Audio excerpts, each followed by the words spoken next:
you yourself? I'm feeling better than I felt when I wasn't feeling as good as I'm feeling now. Tom, you're an experienced hypnotherapist. You've been in the field of hypnosis for many years. I think of around 20 years, right? Yeah, I've been accused of that. Yes. Throughout the time, what have you learned about the power of the human mind and potential? I have learned that the power of the human mind and its potential is absolutely infinite. Now, I didn't learn that specifically from, well, I did learn it from hypnosis, because if I hadn't done hypnosis, I probably would never have discovered it. But the human mind is infinitely potential. You just look at it from a biblical point of view for a moment. We are made in the image and likeness of God. That means we are gods, for goodness sake. And that's not blasphemy. And when a person sits in a chair in front of me, I see all the God potential there, and I have to unleash that. And once you know it's there, all you have to do is release it, let it come out.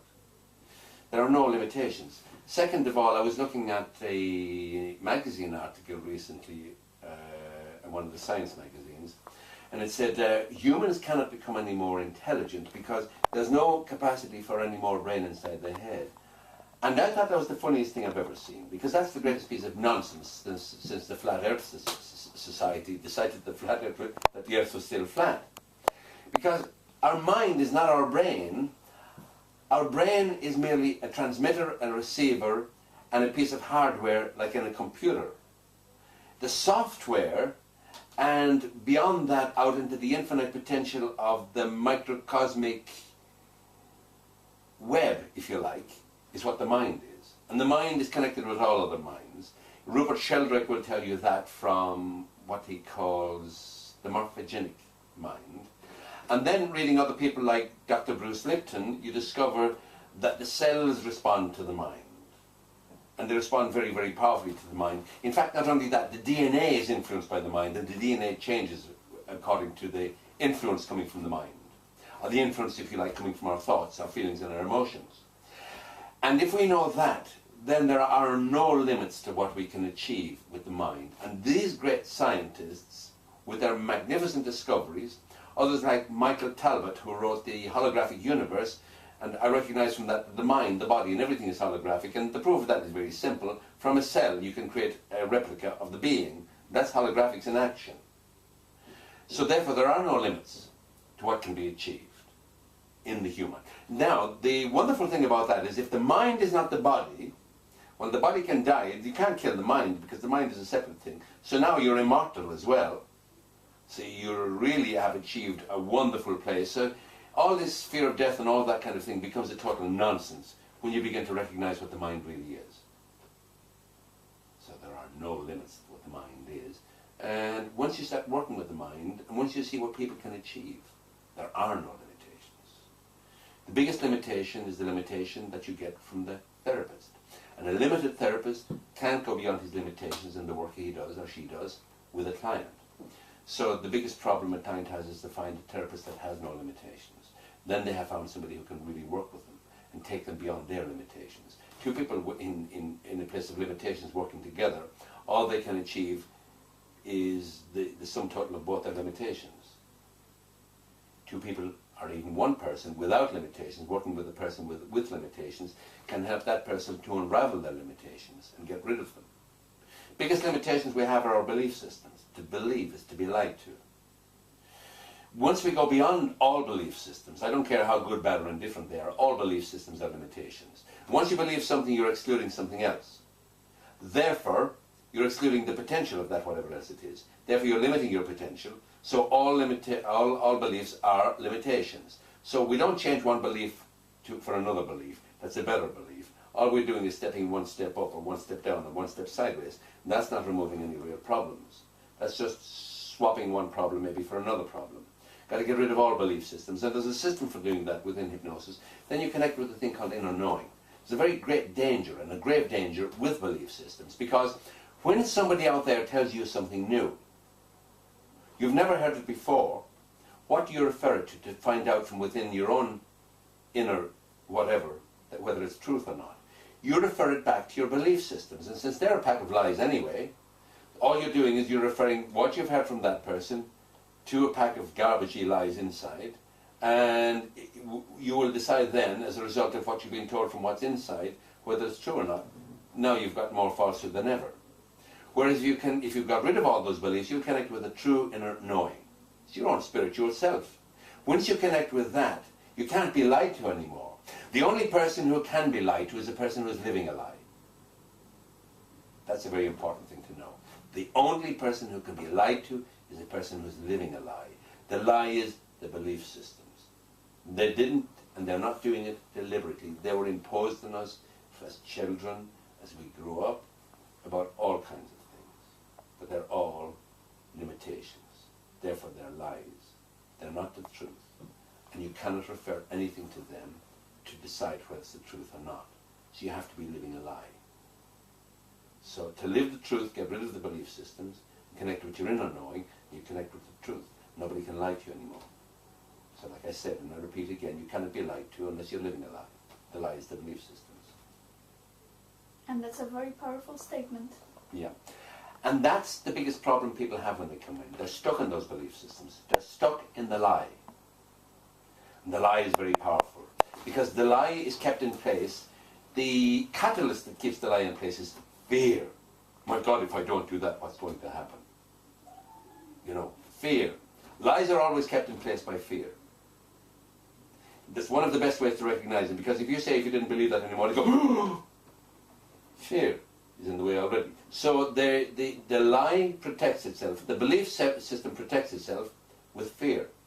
So if you can go beyond the fear, which you can, quite easy, and if you can go beyond that lie, then you have inner knowing. But what you've got to go beyond is the lie and the fear that holds it in place. And that goes for all belief systems without question. There are no good belief systems. They're all lies. The old Indian sages had an expression called self-realization. Unfortunately, they forgot someplace along the line what it meant. They don't know what it means anymore. When they talk about it, they're talking mumbo-jumbo. Self-realization is connecting with the inner truth. Nothing more, nothing less. And that's by getting rid of all belief systems. Then you're liberated. Then you're free. Because belief systems are prisons. Do you want to live in a prison? I think nobody does. Well, people choose to. And what's keeping them there is the fears. And once you can liberate them from the fears and the beliefs, they become truly free. Then the man way back in 1950 at the Institute for Human Potential in Philadelphia was working with people, children whose brain, there wasn't much left more than the size of a walnut. And they went up to IQs of over 180. Became college professors and all kinds of things. Mm-hmm. Because they connected with the mind. The brain is a computer. The brain is a transmitter. The brain is a receiver. The brain has intelligence, but it is only intelligence for the mechanistic working of the body. Now, if one part of the brain becomes damaged, they say, oh, the part for speech is gone. Well, the part for speech is gone in many people who have speech. There is no part for speech because the brain is holographic. That is coming from eugenics, coming from Nazi eugenics. This idea that there are specific parts of the brain that do specific things. They do, but they only do it habitually. Not because they're designed specifically to do that, but because I speak English because I habitually learned it as I grew up, from a childhood. And if I had grown up in Indonesia, I'd be speaking their language. And if I grew up in Thailand, I'd be speaking their language. And if I grew up in France, I'd be speaking their language. So we have grown up as a species on this planet with the various parts of the brain working in a specific way to connect with various things. But that does not mean the brain is our intelligence. Our intelligence is not in the brain. The intelligence is in the mind, and the mind is vastly expansive. The mind cannot be quantified. The mind is infinite. So everything is possible if the mind is infinite. That's what I've learned. Don't learn that from books. That's from experience, right? Yeah, that's from experience. Working with people that have strokes. For example, I worked with a psychiatrist who had a stroke and all the left side of his body was gone. And I told him within 6 weeks he'd be back to work. He said, that's impossible. I just want to get rid of the difficulties and pain, things like that. I said, back to work in 6 weeks. Perfectly normal. Oh, this is permanent damage. I said, I don't care. But I said, I want a testimonial from you. When you're back to work in 6 weeks. He was back to work in 6 weeks, but refused to give the testimonial.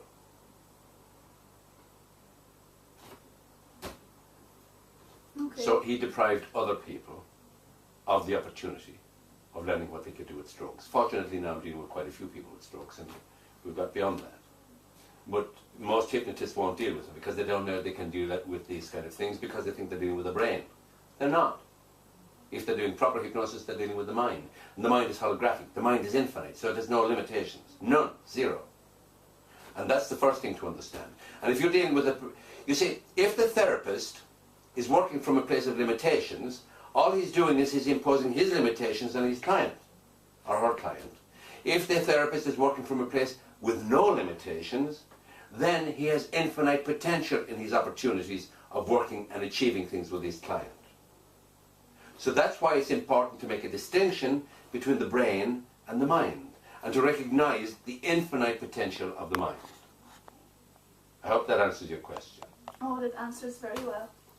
In that case, how would you explain in simple terms, for a layman, what is hypnosis? Hypnosis is trance. Now you have two useless words instead of one. The best way to explain hypnosis in terms of a layman's understanding, and I hate to use the term a layman, we'll say a human being's understanding, an intelligent person's understanding. There's no such thing as a layman, there's just intelligent people out there. And then there are some dumb people that don't want to listen. But we're only talking to the intelligent ones. Of course. Okay. The best way to explain what hypnosis is from within their own experiences. And everybody experiences hypnosis. For example, if you go back in your mind to when you were going to school, and some teacher would go on and on and on, you take a nice yawn, put your head in behind somebody else, drift off into a nice daydreaming place. Teacher comes down, you're on alert. Teacher goes away, you're back into your nice daydreaming place. That's trance. That's hypnosis. Daydreaming is hypnosis. For example, some people say, can you teach me self-hypnosis? I said, there's no need. You know how to do it. Don't you know how to daydream? You know how to do self-hypnosis. It's knowing what to do with it is important, not knowing how to do it. Everybody can daydream. For example, Lazanov, a professor at the University of Sofia in Bulgaria, discovered that he could get people to learn infinitely better in that state of mind because the blockages of the consciousness weren't in the way. And he was able to teach 1,000 new words per day in a new language with a 97% retention rate for people in the daydream state. It's a light level of trance. And then you say the next level of trance when two people fall in love, go into a crowded bar, crowded restaurant, sit opposite each other, the eyes meet, the magic happens, the crowd, the noise and everything recedes into the background. And it's just buzz, buzz, buzz between two people. They don't even have to use words. They're hypnotizing each other beautifully. If you could bottle that, would be great, make it permanent. There'd be no problems in relationships. Unfortunately, they seem to come out of the trance at some stage. So people, unfortunately, come out of trances. People, some say, they know, but they never come out of a trance. They say, that would be great if you didn't. Another example of trance, you're driving along. You say, Jesus, where am I? You don't know where you are. You've kind of lost track. All you've done is lost track with the peripherals on either side. You focused on the road ahead. Maybe it's a familiar road. So you go into a sort of an automatic pilot going along. That's deep trance. That's deep enough to have an arm or leg amputated with no pain. It's all right, we don't do any amputations here. Okay. We just amputate cigarette smoking out of people. We just amputate anxiety and panic attacks, fears and phobias and pains and suffering and misery and limited belief systems. That's how we amputate around here. So we don't draw blood and we don't use scalpels. And there are no side effects from hypnosis except positive ones. Well, it is true that hypnosis is actually, let's say, connected to a lot of judgment, misconception. There's a lot of fear around. Let's call it what it is. It's connected to a lot of ignorance. And if people choose to be ignorant about it, that's fine. They don't have to come to hypnosis.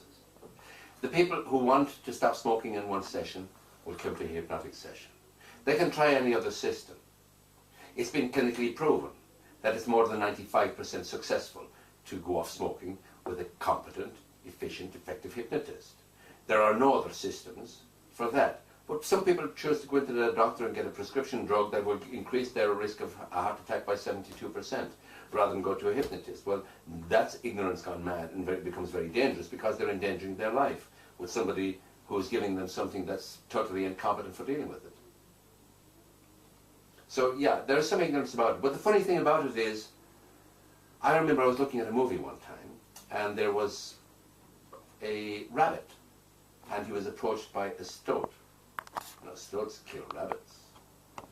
But the stoats have a reputation for hypnotizing the rabbits.